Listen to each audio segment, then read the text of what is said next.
What it do, ladies and gentlemen? This is the Please Understand podcast, docking back in, April 22nd edition.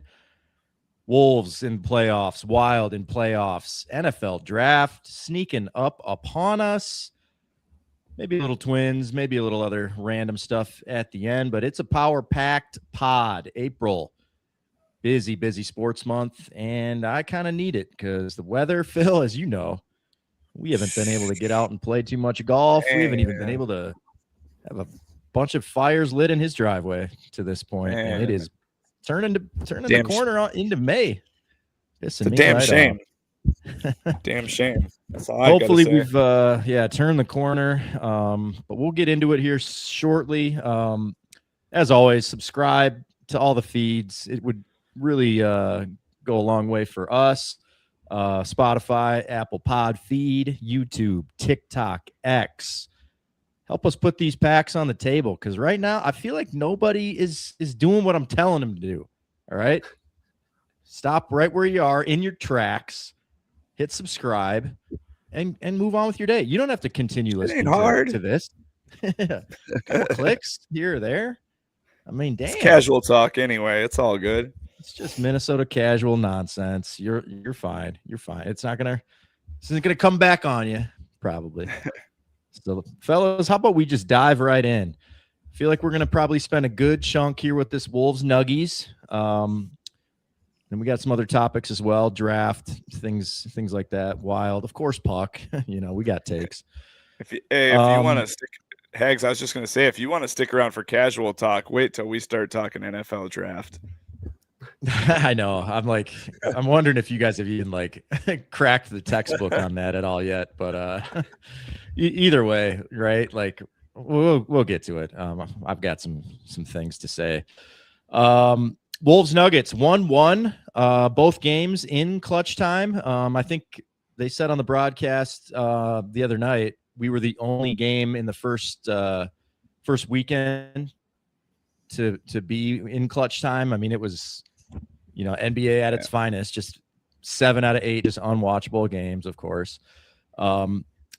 Pretty similar games also, where one double-digit lead after the first quarter, other team ties it up at half. I guess for us, game one, third quarter, just could not make a shot for minutes and minutes on end. And game was game. It was, we were able to pull it away in clutch time again. So, we've got a history with these Nuggies. I think the stat people have been seeing a lot is in the last, I guess, since that 7-game series, or maybe they're also counting the regular season that year. I'm not sure, but we've played 30 times and it's 15-15. So, I mean, that kind of just tells you all you need to know. Both of these squads, they're good, first of all, and there's a lot of familiarity, and a lot of the characters are still the same, even over the last handful of years. So it's going to be a back and forth scrap. I feel like even game one, and even into quarter one of game two, where you're just like, man, I don't know what the hell's going on. You try not to overreact, because as soon as you make some sort of proclamation, everything will change. No lead is safe. Home court doesn't seem to matter at all. And it just seems like it's going to be a slugfest. So now that it's 1-1, Jake, after what we've seen here through 2 games, are you feeling better, worse, or kind of the same about the Wolves' chances of winning the series? Kind of the same, I would say. I definitely don't feel better, but I don't feel worse. I don't know. Neither team has played their best game yet. We've seen flashes of maybe a B-plus game out of both teams. So I didn't think Denver was going to be coming in this sluggy. I kind of expected this from the Wolves, but I don't know. Just a couple of giant hogs just duking it out. So it was going to be a scrap the whole way. I just didn't expect it to be as ugly. But we did predictions last week, and I said Wolves in 7. So I still believe that's where we're headed here.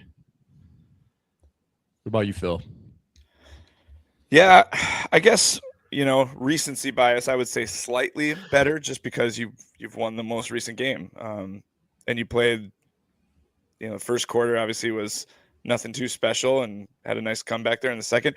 And it was a quick comeback too. I mean, I think with like 6 minutes, I want to say, left in the second, they already had it down to like 2-4 points, something like that. Weren't we up so 8? Like before Yeah, half? right. Like we Right, swung the hell exactly. out of that thing. Like that was fast. It's interesting, like the things you kind of learn throughout the series. And we were saying it before game 1. I'm sure everybody on Twitter and everywhere else was saying it. Like, you have to attack them. You have to go at the rim. They got no rim protectors. They're not a good defense. I think we covered that last week too. And we'll talk about that in a little bit here. But the beginning of that game 2, I was worried just because of like how Ant was reacting to his knee. And I was like, man, this sucks, but like, don't go getting hurt, whatever. But I don't know if it was just him, like maybe even acting just a little bit, because like after that first quarter, you didn't see him grabbing at that knee at all anymore. So I'm like, okay, was there something to that? Maybe Game not. time adrenaline. Yeah, game time adrenaline kicks in. I don't know, but I mean, the rest of that game, super fun. Yeah, I mean, both teams know how to make it ugly for the other, right? So I feel like that there's going to be stretches where you're cooking, and then there's other stretches where it's just hard to get anything done. But like you said, and this goes back to like stuff we've said over the season and heard throughout really this whole era of like, are they going to just like ignore the game plan? Because they just came out shooting a bunch of just jumpers, just not really being too assertive, right? And then you see what success they had and were able to steal that game. And the comments from Jaden afterwards, right? Like attack. And it's like, well, took you like 15 minutes of gameplay to figure that out. So like, what the hell's that about? So, but they did, right? And they should have known that before this series started. So I guess if we're going back to the original question of like, how confident are you feeling? I think what you mentioned about Ant is kind of the biggest part of that. Like, how injured is he really? Do you guys think? I think it's a pretty big problem. I don't think he has a deep playoff run in him. Like, I'm not saying championships on the table right now or anything like that, but I don't know, I'd be very nervous coming down the line. I don't think we're going to get 100% Ant ever in these playoffs, but hopefully this 75% is just enough to get through, I guess. But I think it's a big deal. It's interesting because then you look at the box score and he didn't shoot particularly well, but he grabbed 10 rebounds. I mean, what do we talk about rebound in the playoffs? 10 big rebounds from him. Dead giveaway. I actually, like, if you had to give me the Ant and Aaron Gordon, he seems like the kind of guy who's hurt the most for them. I'd be more worried about him if I was a Nuggets fan. Something seems really, really off with him. I know it didn't matter on that clutch 3 at the end of the game, but the rest of the 2 games, he just something ain't right with him. Credit. You know what? Thank God that 3 was with like a minute 10 left, because I would have been feeling quite bad after I predicted his game winner in the group text after I just took a big shit all over him. I'm like, well, of course he'll make it, a game winner. But he did us a favor and shot it a little earlier, so we had a little time to react. But yeah, I mean, like you said, we've said, like, who's really 100% at this time of the year? He's definitely injured, and you saw like a little, misstep very early in that first quarter, like, and it's like, oh, there's a little, shot of pain or something.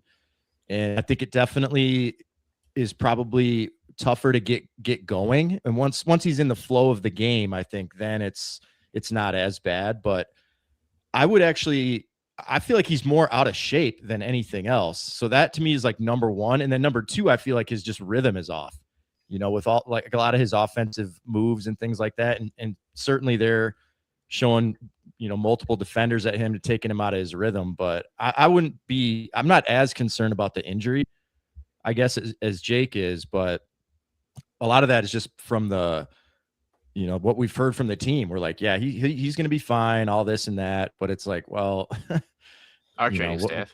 What have they even looked at him yet?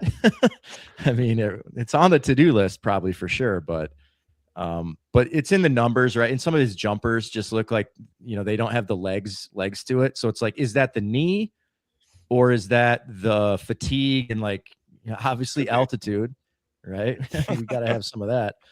But if he's not like a good version of himself, and I think, people were like, he had by Ant standards, like 30 points on 10 for 25. Even he said it. He's like, I was ass, but that's good enough, obviously, to win.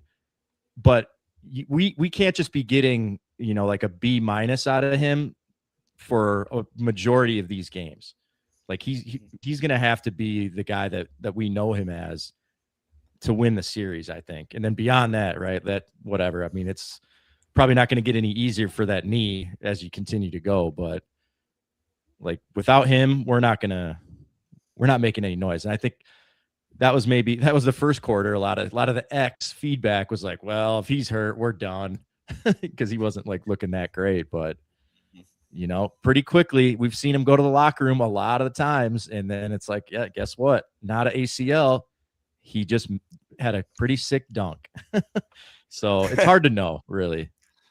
It is. I guess it could be something to do with the fatigue. I think that's definitely something to do with it for sure. There's a little bit of both. There's a little bit of both elements with the not being in game shape plus the knee injury. But I think what's good to see out of him is that he knows like the jumper's a little short, just a little rusty right now, and he was still getting to the rim with ease. And that's definitely what we need. We need him going to the rim. And as soon as we saw him do that a few times, I was like, okay, I think he's going to be all right as far as that aspect of the game goes. Keep going at all the bad defenders. That's all you got to do. Yep. Speaking of good defenders, actually, Rudy, we've seen Rudy, man. He had probably the best game of anyone in game one. And then one of the most impactful 2.7 rebound games in playoff history, as they were saying on X, in game two, and really bothered Jokic a lot of the night, played him straight up. So, Jake, how sustainable do you think this play is out of Rudy? We've seen two good games, right? But can he continue to keep Joker in check? I think for the most part, yeah. Obviously, Joker could go off for 60 points any given night, but for what we've seen on the first two games is better than I thought Rudy was going to do going in. So I'm so proud of Rudy. He's my boy. Always going to love him, but I think he's going to be out there trying his hardest. He's going to be Frankie Fleetwood out there. So we'll just have to wait and see, and hopefully he makes the green every time. He's been great, man. What did they say? It was when he was guarding Joker, it was 1 of 8. Is that the right stat? Probably not. It's this pod. Close enough. Yeah, between that and then the defense on Murray in the fourth quarter, I think Murray, after he hit a quick 3 to start the third quarter, only scored 4 the rest of the game. So between those two, man, like they both looked gassed at the end of the game, and that's all the credit to our defense, and that starts with Rudy, and that starts with all the different bodies they threw at Murray. I think the defense was great, and that's what they have to be. They have to be tenacious all the time in order to win this series. Yeah, and I think it also showed like we just have more depth. Jokic and Murray have to shoulder a huge load compared to Ant does too, but we got a lot of guys that can contribute on offense and create offense. And even, like you said, guys that you can throw at Murray, and are you going to get 2 of Rudy's best games ever? But we don't need him scoring 2 points, whatever. We're doing okay on the glass. That's kind of been an issue once in a while on the defensive glass. So also holding Joker in check is still 28, 14, and 9. And you're like, God, held him down. What a great game. Yeah. Locked him up. But you can see we've talked about it with Joker, maybe in games we've watched in person, or I don't know if it's text or whatever, where you'd when he starts pulling all his bullshit antics, that's when you're doing a good job on him. He did a flop, he was trying to steal that inbound, all those little things, where he just let Rudy run him over. And the Spurs, of course, just could not wait to give that call to him. That's when you're like, okay, he's pulling out all the stops now because he feels like he has to. And feels good. Obviously, the goal was to split in Denver. We did that, but we took 2 there a couple of years ago and came back and dropped both at home. So it's like, don't get too comfortable just yet. And anything really can happen. The swings in a series are crazy, so it's one of those things where you just got to this Wolves team needs that chip on their shoulder. So coming off of a win or last time 2 wins, you're like, hey man, we did it. Good job. As soon as they can take their foot off the gas, they do. We always say that. So I almost feel like those comments with Jaden, where he's just like, go at him, go at Jokic, go at all their defenders. For some reason, when he said Tim Hardaway, that was the funniest one to me. I don't know why. We could have power ranked all the names. It was probably because of the was. it was because of because he said Joker and Jamal at first, and then there was kind of like a pause. Like, should I do it? It's almost like if you're watching a movie and it's just the screen pauses for a minute. It's like, and then this happened, and then he just starts going off and ranting on all of them. And man, that was so good. I loved it. Yeah. It starts calling him by full name too. I'm like, if he would have added the junior on the end of that, I really would have lost it. But I think they're trying to motivate themselves, right? And create that chip on their shoulder, or at least he is. And honestly, bulletin board material, whatever it is, I feel like it does get overblown to a certain extent. That's just how he is. He's not trying to slight anybody or whatever, but that's just kind of Jaden. You say Jaden being Jaden, he's going to tell you how he feels. And it didn't really, there were some quotes today from Denver. It doesn't, the media, this is their wet dream. This was all over the sports channels, but I think most of these guys don't really fucking care at all. The only thing I would say is is it smart to be doing that? Do you all you're going to do is have them playing harder, but does that even Jokic isn't going to all of a sudden be protecting the rim, you might get some extra effort here and there, but I feel like it's more of a great first take segment than it is any sort of substance behind it. Do you guys agree?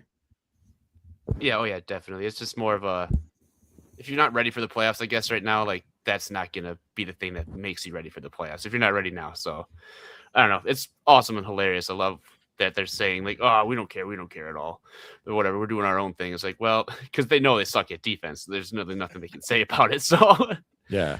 It's funny when I think it was Adelman today was talking. He's like, well, that's good for what I had it written down here. He said, oh, I can't wait to see that clip on his podcast. And it's probably good for his socials. It's like, brother, you have no idea what you're talking about at all with Jaden. That's the opposite of what he's trying to do. And then he tried to come back. It's like, we're the 6th best rated team in the playoffs on defense. So that's pretty good, I think. It's like, dude, what? There's only 16 teams, and half of them shouldn't even be in the playoffs, and the other ones are in the East. So you're 6 out of 6. So congratulations. I don't know. That guy is I think he's pretty Cartoon. dumb. Dumb as he's as dumb as he is ugly. So whatever, good for him. Way to bat that off and not look like a complete idiot in all your interviews. Clip that AI. That one. Yeah. Also, you're touting your 6th best defense in the playoffs.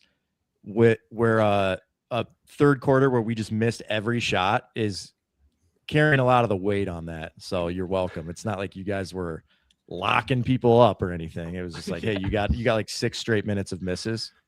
That'll help the numbers for sure. So I liked the other comments I heard out of Cam Johnson. Actually, you could tell he was tired from practice, and that was probably part of it. But I just thought it was funny because he was like, we don't really care at all. It just seemed irritated by the question. I'm like, it seems like you might care a little bit, bud.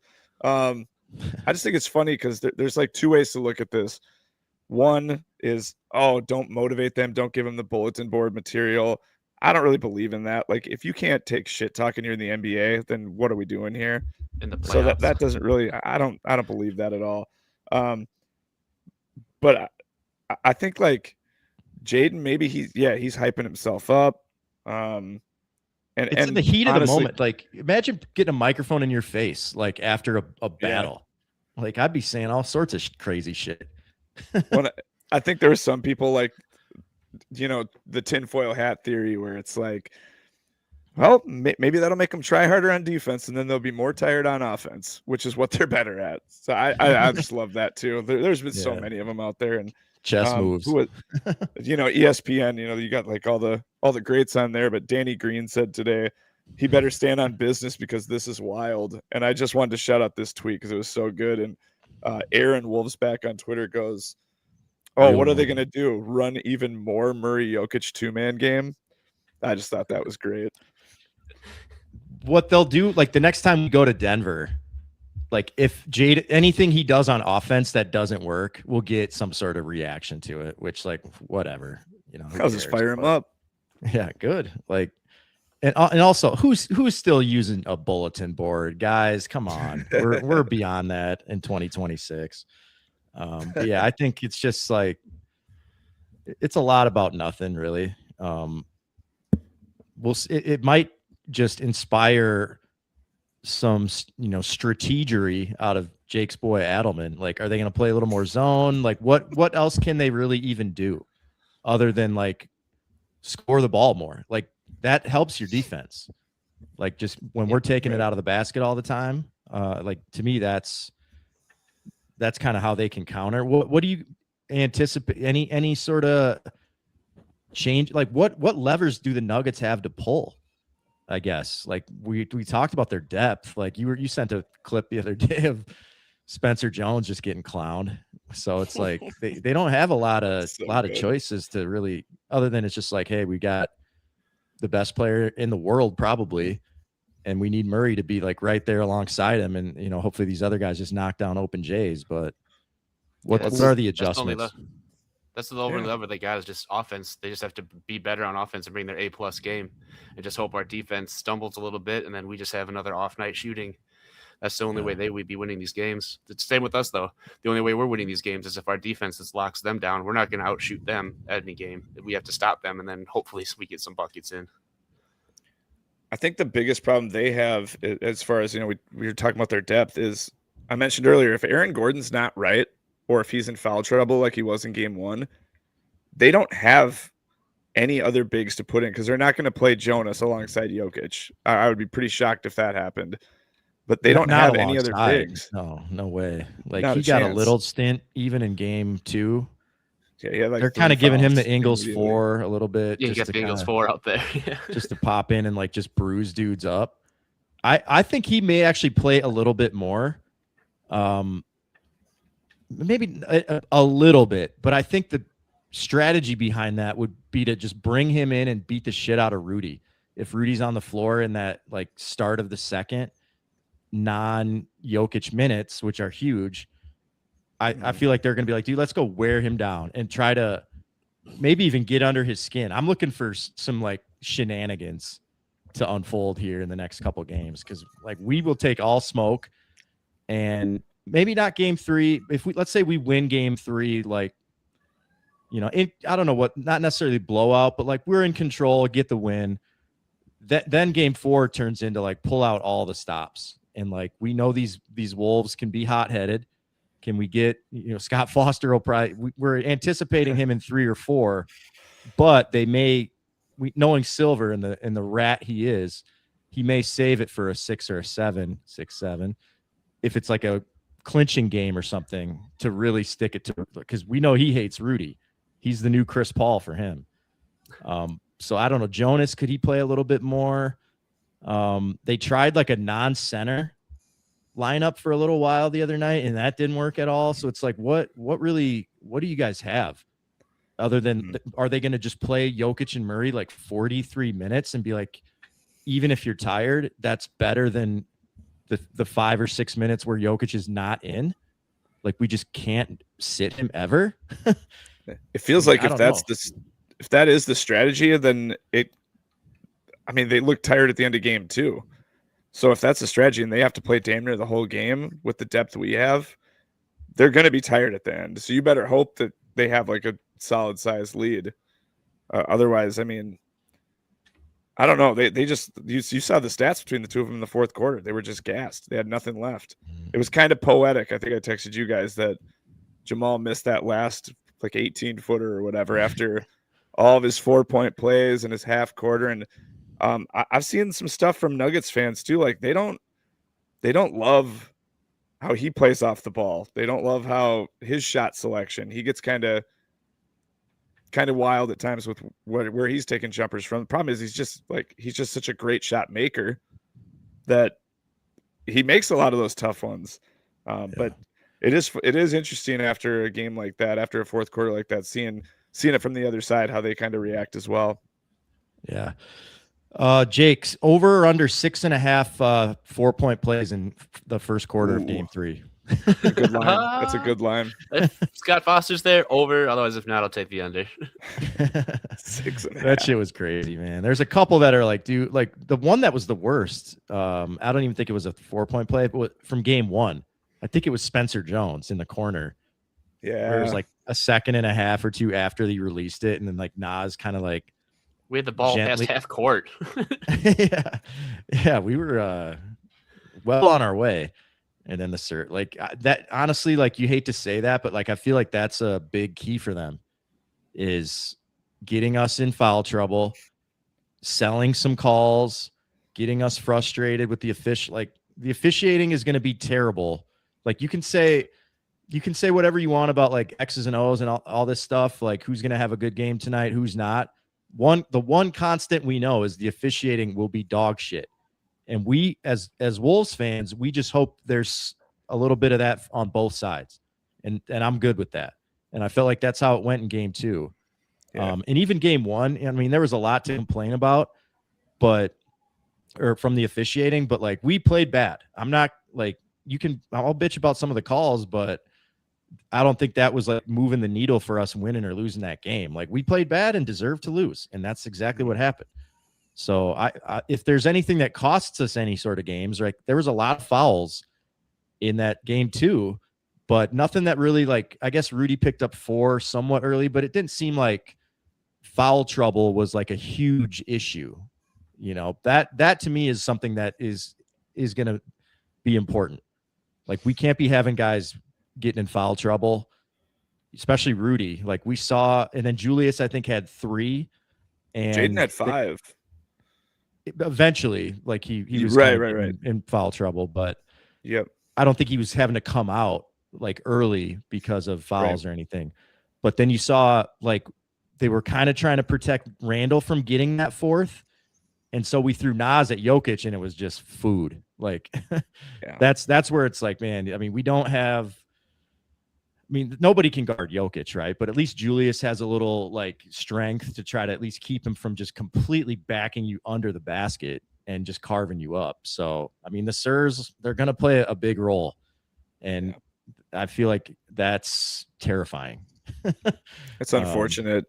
And it should be, I know I texted this in the chat, but like it should be just a federal offense to have a 9:45 tip and have 60 free throws in a game. That's especially in such a great game too. Like you're not putting these guys on a prime time because you just can't. The NBA cannot get over the fact that Minnesota has a good team and Ant is so marketable and everything else.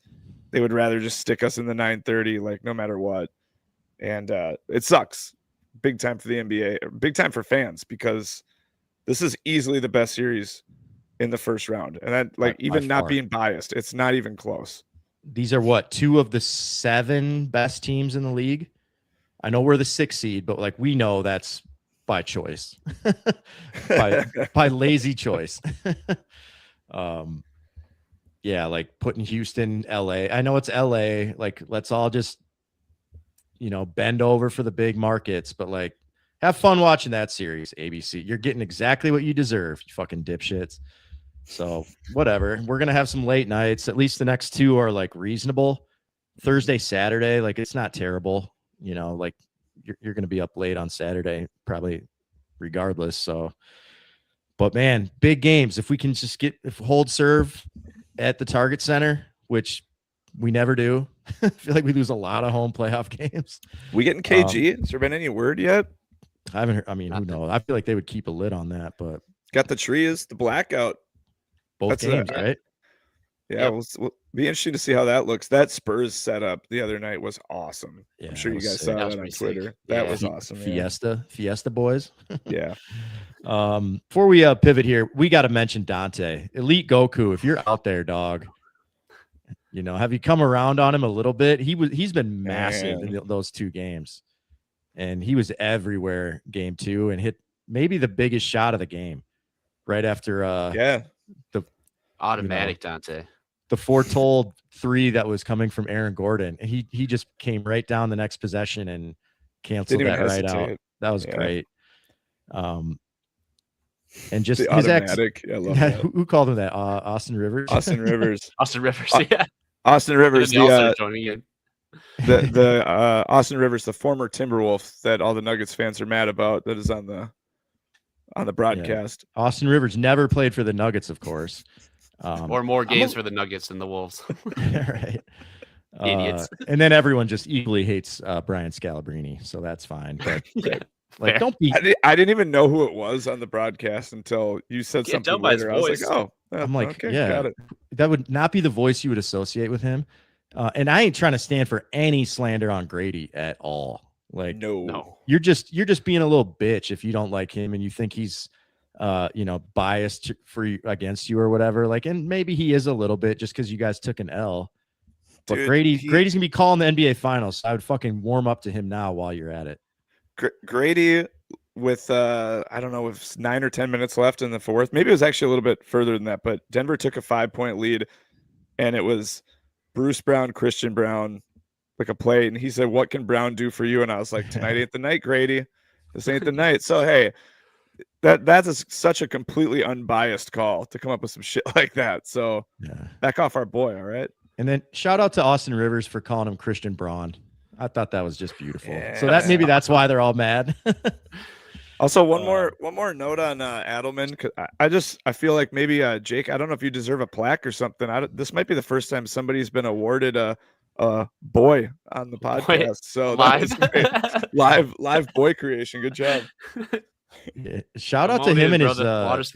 his challenges. Just 3 of the worst you've seen all season, and one of them he got right because it was so bad that they like found another foul on Denver. So wrong that it was right. It was on Gordon, yeah. Shout Shout out to him looking like the Mad TV cartoon character. I posted that, Cabbage of course. Patch Kid. Deaf ears on X. Nobody was even feeling It's it. perfect. No, they're like twins. him. But yeah, dude, Dante, man, like, just is he shooting too good? I'm like, he's gonna have just an ice cold night at some point. But Target like center. the plus minus, man, like it doesn't lie. Like his net rating stuff when he's on, Sometimes it's more to me about like, because he's like the 4th or 5th guy with the other groups you're rotating in, and so when he's in, he's a much better 4th or 5th than any alternative we have, like a Kyle or a Mike or whatever. So just by like that comparison, he's going to obviously do a lot better. But we've had our concerns with him, and a lot of it is turnover related and just like shot making, wide open shots. Mm-hmm. And he's been knocking them down. And it's like, you never want to just be like, hey, make or miss league. But like when both teams are just completely trying to take away that other number 1 option, it's like you're just giving guys like Christian Braun, like, we're going to be fine to let you take threes. And we've even done it with Jokic. I think that's one of the biggest things of the series so far is what we are just allowing him is like shoot threes. That's the one thing we can live with. And I think he's 2 for 14 or something like that, maybe through 2 games. Yeah. Some of that's fatigue. And think back to game 7 when we beat him. He had a bunch of threes he was clanking during that second half. So, it's not a sprint, it's a marathon. Play the long game. Wear these guys down, man. I still feel kind of surprised about how many guys Finch is playing, but like good to see Bones get in there. You can see just the energy he can insert into a game, and good and bad. That charge, that 2-car pile up with Tim Hardaway, it was just, equal, just the dumbest play I've seen, a 3-on-1, and he just crashes in. And then also he was moving as well, but I don't know. Didn't want to challenge. I think Finch is like, we're probably going to need these for later. Dude, one more thing. Like Dante, he's just turned into this all around, like, I don't know if he like works out a lot with Jalen Clark or something, but all of a sudden he is just hustle all the time, diving on the floor for the loose ball. That was a game 1 where he broke up that like 4-on-1 fast break. He just jumped up and stole and the then, ball, kicked it into out of bounds the other corner. that type of shit is contagious, man. That type of shit is contagious for sure. So that's great to see. Yeah, he's been good fighting over screens too when he's gotten Murray, right? That's where Ant just opts out during the regular season. So it's like those are the things where you're like, all right, this team, like you see throughout the season, that's what we've talked about, was actually like the defense was the issue. They just wouldn't play defense for good chunks of the season. But you can see when they want to, they have all the personnel to do so. And that's when they can really, put the clamps on people. So that's where they got to hang their hat. And like the offense will, you can generate turnovers, get some easy buckets. Like the half court offense, I think, is always going to be just ebbs and flows, because sometimes Ant is not going to be wanting to just admit defeat against a double team. Sometimes he's going to just be like, I'm the man. I'm going to I'm capable of making these shots. Doesn't mean you should. And that's where it's almost like, is the knee, could that actually make him more of a proper facilitator rather than chucking a bunch of bad shots? 10 for 25 says, let's wait and see. But some of those coverages they were throwing at him at the end of that game were we're just straight up coming and getting the ball out of your hands right away. We're not even going to disguise a double team. It's just, we're coming right out with it. And that was the play Dante hit that 3. He's like, well, I'm going to just come right into the slot and just launch one. I know it'll be a good look. And he nailed it. So, man, it's crazy. Just right into the deep end, like we said. I mean, maybe we would Lakers aren't going to tell you anything. These Lakers, 2-0. Would we have even tried? That's where I'm like, they're so bad. I feel like we would have been like, whatever. Luke Kennard. What does that say about Houston? Don't give a shit. I know. And what does that say? I feel like bullet dodged. Turn the KD to the Wolves stuff. That dude is a toxic dude. Maybe those guys took it to heart, all the shit he was saying on X about him in his burner. Whatever. But Jake, do we win Thursday night? Do we take the 2-1 lead? I feel like there's going to be some stats that they're going to show of the team that wins this game goes on to win 80, whatever the number is. Obviously, we don't have it. They showed that in game 2 is Denver was 8-0 on a 2-0 lead, and the Wolves are 0-8 and an 0-2 lead. So that was a huge one to get that one. But I think they win. I think they win Thursday. Been enough shit talking in the media where I feel like we kind of have to show up a little bit, and we'll go up 2-1 and then take the night off on Saturday. Probably it'll be a 2-2 series going back to Denver. I will say, let's hope not. we're predictably 1-0 at night games, and then we lost the afternoon matinee to no one's surprise. But we got a couple nightcap. We're complaining about the late tips. 3 in a row. That might be just what we need. It's kind of what we need, though. Yeah, later the better. What do you think, Phil? Dub on Thursday? I think we're gonna get a dub on Thursday. Yeah, I feel. I don't know, man. I do hope KG shows up to one of these. I feel like that's just that's some added stuff that we want in the house, man. That crowd is if you're going to the game, be fucking loud, man. That's be ready to kill a serve. Be ready. What? Yeah. Oh, yeah. I don't think we're gonna see Garnett. For him to come back immediately again, I don't know. Maybe I would have saved second round, but we'll see. Yeah, I would have saved that. There. Play that card another time. I don't know, but I feel like that it's not see. like you can't play it again, but I would have done that different. But and as always, I'm going to take Lakers sweep. So good luck to the Wolves. Yeah. And they might. Look at these guys. And they will. Great start. Look at this freight train. They get 2 days off every time, so that's kind of nice for them. Game 3 is May 5th, I think, for them. But It is everyone funny. else Like is I'm like, gonna is that wait. actually a thing, or is that just something people say? And then you go look at it, and you're like, nope, 2 days off. They didn't travel anywhere. What's going on here? Their game 7 is only a day after ours, so it's not like it's anything crazy. Yeah. You get them back eventually, Yeah, and then nothing. once you get to it's weird. Like once you get to the conference, then it is every other day. But like we'll give you 2 days in round 1. Like Yeah, they got an extra day in the first half, and then I think they play every other day, 5, 6, 7, or something like that. So they'll catch them in the end. It is easy to just point. It always is the first one too. Like they'll play Saturday. They'll get the Saturday, Tuesday, but yeah, it does happen throughout all the other series. All right, good chunk there. I figured we'd really take a nice chunk with Wolves Nugs, but we got to talk some Vikes draft, a little bit of Wild, see what else. I'm gonna shit on Matthew Fitzpatrick to put a bow on this thing. Spoiler alert. That's my shout out. Have you guys done any investigating in the mocks at all? Like where you at as? I mean, it's draft eve. We're round 1 anyway tonight, so it's Popped up. Turn in your homework. Mocks are due. I went and scoured the net for the mocks. And a lot of them are like final mock, even though it's like, whatever, dude. You'll probably do another one, just like we all do. It's like a DK lineup. We'll add a few. You're doing all of them tomorrow still. So let me tell. I did a little. I just put a list together. I looked at you just Google it. What are the top like results? So. Because one of the reasons I think for me that I haven't been like that, like hardcore into this was, I guess, number one, like I thought, for a lot of that season, I thought we were going to be drafting super high up, and then we won out, and it's like now we're back down into the 18 hole, which is like, it's hard to really get too far. Like you have no idea who's even going to be there, and it definitely feels like this year is kind of anyone's guess as to where guys are going to get taken. So. But then the other reason is like every fucking mock, it seems like, has us taking the safety from Oregon to replace Harrison Smith. So you're just like, all right, I guess that's our guy.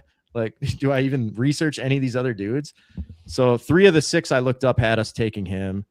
One of them was Yahoo AI, which was just fucking stupid. They had like Caleb Downs going 1 pick ahead of us. I'm like, okay, AI taking everyone's jobs. Watch out. Watch out, Mel Kiper. Changing the mock game. But then one of the other ones, a guy had us taking a D tackle from Ohio State, and then Sports Illustrated had us taking Kenyon Sadiq, tight end from Oregon. So Jake, I know we all would love a receiver around here. Can we meet in the middle with a tight end? Where do you feel about that position if we were to draft a tight end? Or really would have to be him. I don't want anybody else. I don't know. I don't think he gets to us. I think the Rams have a pick like 3 ahead of us, and they love tight ends even more than us. So they're going to be going 5 tight end wide with this new guy. So they do. I don't even think he gets to us. If he's sitting there, I wouldn't hate the pick, but I'd rather go defense with our first pick or trade back. That'd be option 1 would be trade back for me than defense. What do you think, Phil? Do you have like a position that you want? I mean, if it's not this safety, I have no problem if we take that guy, by the way. Like, I'm not like anti against him. It's just like, it seems so unanimous. It's almost like, why would this? Of course, this wouldn't happen because everyone agrees. Right. He's mocked to us in every draft, so he'll go like 2 picks before us. That's just kind of how it goes. I thought it was interesting, Jake. You said the Rams, they have like number 1 on their board, like on everyone for team needs as receiver. And I'm like, what? Like we joke around out here all the time about needing more receivers. I'm like, we got 2 of the best in the game, but I mean, all right. Puka's going crazy, isn't he? He's in rehab. Maybe that's why. I need to replace Puka. Yeah, maybe.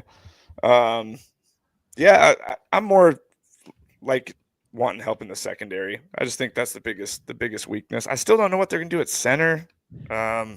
Seems kind of strange that we're just like gonna go in and with no plan. Like what? Yeah, that's what I'm saying. Slide him over like any hog will do here, and just snap the ball, and we're fine. Like, by the way, this is hog. This is hog season. Oh yeah, we're getting into. So I'm always wanting a hog if we don't really know what to do. I'm fine with this safety. The only other like strong take I have on the draft really is like, there's this cornerback from Indiana. I don't know if you guys have seen him circulate on your feed. D'Angelo Pons. Every time I would see Indiana play, which isn't a ton, but like they won the title, so I was watching a lot of their games. Like he's a name, you just hear his name all the time. And all the stuff I read from all the draft pervs, they all love him too. And then he like ran a better 40 time than they all thought. And so I'm like, man, like, should we just 18? I feel like a corner. I'm always in for a corner. And they're like, no, he's like a second or third rounder. I'm like, the fuck? Like everyone loves him, but like, we're just not going to pick him. That's the stuff with the draft sometimes. That's how the Seahawks got that safety in the second round last year, early second. We thought we might be taking that guy. So like, that's what I want to do in the second round. Like, I don't figure out a way to trade up if you have to, right? You can jump around all the, second round and beyond, throw them next year's fifth or whatever. They'll just get a half chub, just getting that asset, right? Like it doesn't always seem to take a lot to maneuver your way around. So like figure out a way to get that dude. If we get this Oregon safety, I'm fine with that. I'm kind of with you, Jake. Like, sure, if we took Sadiq, I would talk myself into that. Less so now. I thought Hawkinson was just gonna be gone. So like Oliver's still here. He's the homie. We're stacking up tight ends, I guess, if we take him. I think I agree with what you're saying too. It seems like he is going to be off the board. So it's like, what do you guys think? I mean, this is the first non-Quesi draft in a while. So do you think there's anybody that they might be looking to trade up to get? Or are we just like, hey, who's ever at 18, we'll just best player available? Maybe. I don't know. I don't know if there's like a certain player in like the 8 to 12 range or anything like that we'd really be going for. Unless like the running back, like, was it Love? There's no way he's dropping that low, and I don't think we're going to have anything to trade all the way up for him. He sounds like maybe as high as 3. Yeah, it could go 3, seeing down to 6-ish. So I don't know. I really don't think there's anyone to go up and grab. At least my casual eyes has not seen that. I think our play would be to trade back. So there's a couple other safeties and defensive tackles and edges that are out there that I had on my list that we could either get at 18 or we could slip back to like 25 and they'll probably still be sitting there. We could maybe get a third round or two. Yeah, I feel more like picks the better. Yeah, down. I'd rather go back than trade up. Only though, the only trade up guy I would go for is Caleb Downs from Ohio State. A lot of them, like a lot of people like him to the Giants, who have now added another pick 10, with that trade with Cincinnati, which is, I don't know what these Bengals are doing. But that neither do they. Kind of looks as a little bit of a precursor or like market setter for like any Grenard trade almost, which we'll talk about that here in a second. But like, if Caleb Downs starts falling, I don't know if he'll get past 10, but like if he gets into that 11, 12, that's where I'm like, hey, this feels like another weight class compared to this Oregon kid. Like, what does it cost you to move up 6 spots? That would be the scenario that I would be interested in, is if he starts to fall. But I think 10 is probably, he's not getting past 10, and I don't think you're gonna be able to trade.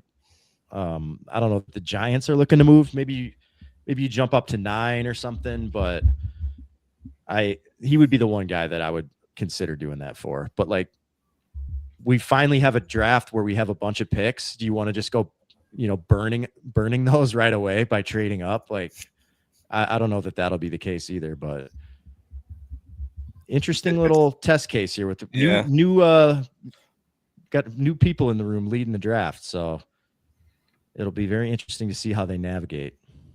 Yeah, especially like you said, if he does drop below like, top 10-ish or whatever, you don't want it to turn into another scenario where like, oh, we could have had Kyle Hamilton, but we didn't want to give up X, Y, and Z, right? So I've been hearing about, and even as a casual for college, which I think we all are, like, unless we're randomly like have a parlay or something, then I'm watching like a hawk.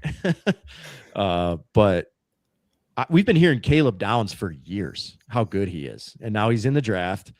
People, whatever reason, the term you'll hear some of you folks listening in, like positional value, for whatever reason, safety is just it's not an edge rusher. It's not a quarterback that are like franchise cornerstone positions, apparently. So could be the reason why he like falls a little further. But like, dude, this guy's like by all accounts, just a sure thing. Like, this is like, it goes back to fantasy draft principles. Like, don't fucking lose your season in the first round, fucking it up, right? Take the layup, especially like, I feel like the Vikes can afford to do that. I feel like the roster's in a pretty good spot. Like you said, aside from maybe, center, which we'll figure. Yeah, we're going to be bringing some hogs in.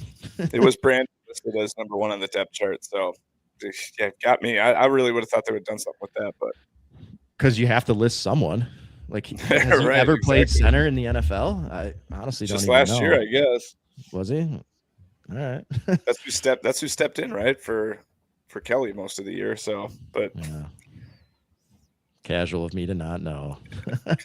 man, What do you think about Grenard? Is he still on the squad by the end of the weekend, or by start of the season? Maybe is a better question. You guys think? I don't know. I think he might be. I think he's. If I had to bet, I think he's still on the team. Well, I guess the first pick's really going to tell because there's a lot of defensive guys out there. So if we go defensive line or an edge, I don't know. Maybe it's kind of like, okay, we kind of got something waiting. It's just a matter of when we're pulling the trigger. But I think he stays though. yeah, I get that's perfect because I don't think they're taking anything less than a second round pick for him. So if that's the case and you start getting further on in the draft, it's probably not going to happen. Yeah, that, and I don't I'd know. like to have him back. I mean, yeah, if you're not getting great value for him, he's a good player. So I'd definitely like to have him back for he sure. wants to get an extension, right? That's the thing, Right. and or a raise or whatever. The market changes, and that's what the Cincy Giants like. Why are you trading number 10, pick 10 for Dexter Lawrence, and you now have to give him a big ass contract? Like, that's just bad business. So, Burrow, hey, stay by the phone, bud. Well, and the Bengals, they only pay like 4 players as is. Yeah, so they play. It's like the receivers, Burrow, and is it Hendrickson? Is that the defensive end they paid a bunch of money to? So it's Didn't like, he dude, get traded? what are you guys? Well, what are you yeah, guys doing, until man? then. Right. The other thing, Jake, about not picking a receiver, it looked like in a lot of the mocks there could be as many as like 6, or maybe even more going in that first round, and a lot of them ahead of us.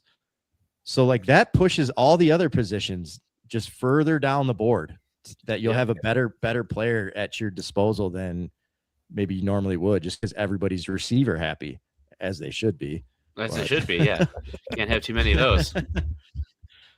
It'll be interesting either way. I hate when we're saying trade back, but like I when you have the one round on the Thursday night, you just want to come away with something. I don't want to watch all this just to have nothing happen. But just give me that fun corner on Indiana. So. That's my like number one thing at this point. I know. Yeah. We'll be picking right at like tip or something. I don't know if I'm going to go full. I'm going to just stay one screen on it. So we'll see. Yeah. All right. We're getting down to it here. We got to get to the Wild. Saturday, Wolves took a tough one. It was turned into, every time we're like super excited for a big day of sports, it's like literally everything goes wrong. Not the Wild, man. Credit to them for just coming out and just stomping out Dallas. And you saw it, I guess, what you could see. I didn't go dub screens for that one when, of course, Wolves and Wild are both playing on the same day almost all the time. So I haven't seen a ton of it, but it's one of those situations that look like when I was watching game 2 in Dallas. It's like you can't fake desperation, and Dallas just looked like it was their season on the line. And it was a close game for most of it, but they got to get out of this first round, man, or it's I'm gonna be feeling bad for these Wild diehards. But big game tonight, 8:30, aka 8:51 or whatever. They lied to you about the time, but I'm pumped. I'm excited to watch the whole game. Yeah. Whatever they're calling it now. Who's the head coach? John Hines? Is it John or Mike? John, is that you? Jim. John Haynes. Jim Haynes. Yeah. Got it. That's it. What are we going to see tonight? Any wild takes, hot takes, hot puck action? I think Wild come out hot. Dallas's goaltender was phenomenal game 2, and that really sealed that one up for them. So I think he can't do that back-to-back game. So I think he gets a little more holes in that net for him. So hopefully the Wild can come through and do another pulverizing game 3. Hey, if you're going to the Wild game tonight, be fucking loud, right? Like Yes. Kill it. do your part. You're paying all that money for those tickets, man. You got to do your part.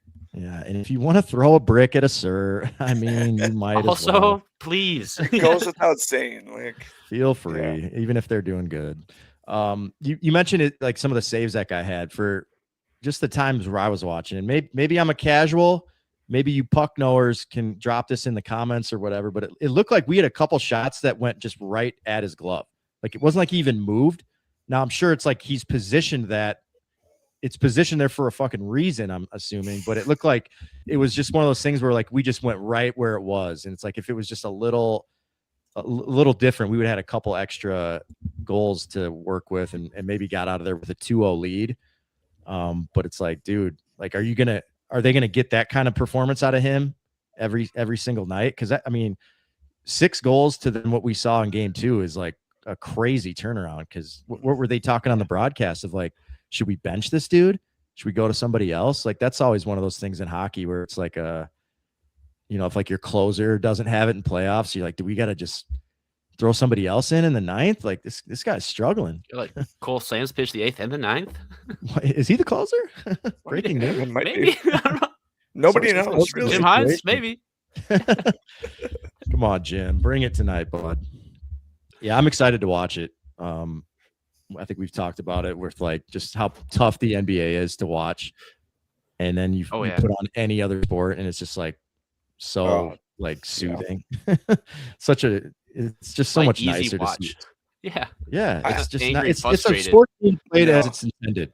Imagine that. Yeah. Imagine that working out.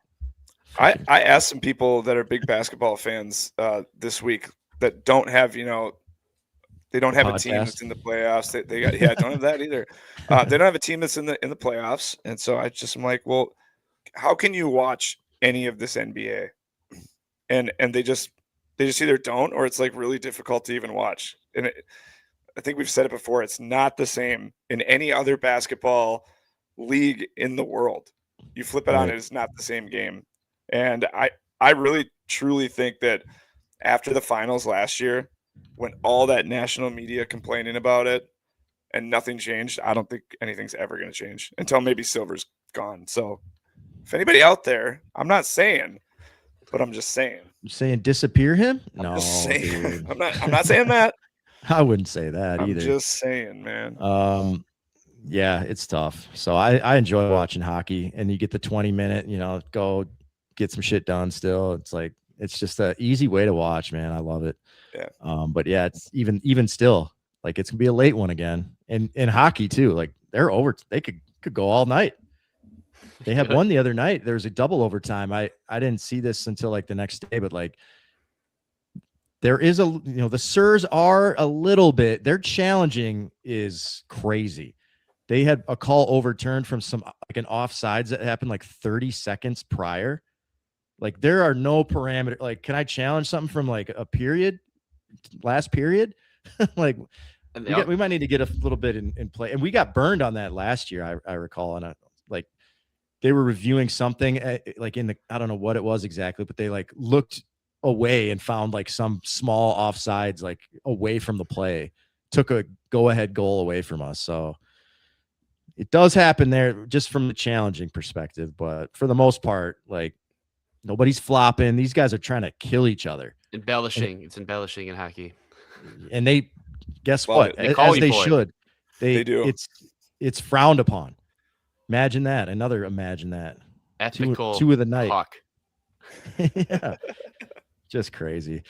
No one and done this week. We've got the Zurich Classic. It's a team event. If Haotong wins this week, I might have to just step away.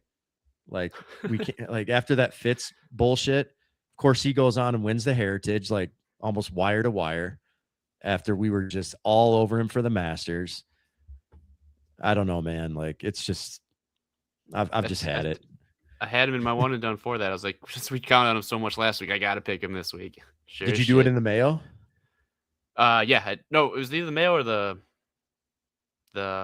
third one I'm in. Whatchamacallits. So you at least benefited from 3. that. Yeah. Yes. Okay, nice. Yes. Somebody did, at least. We could see it coming, right?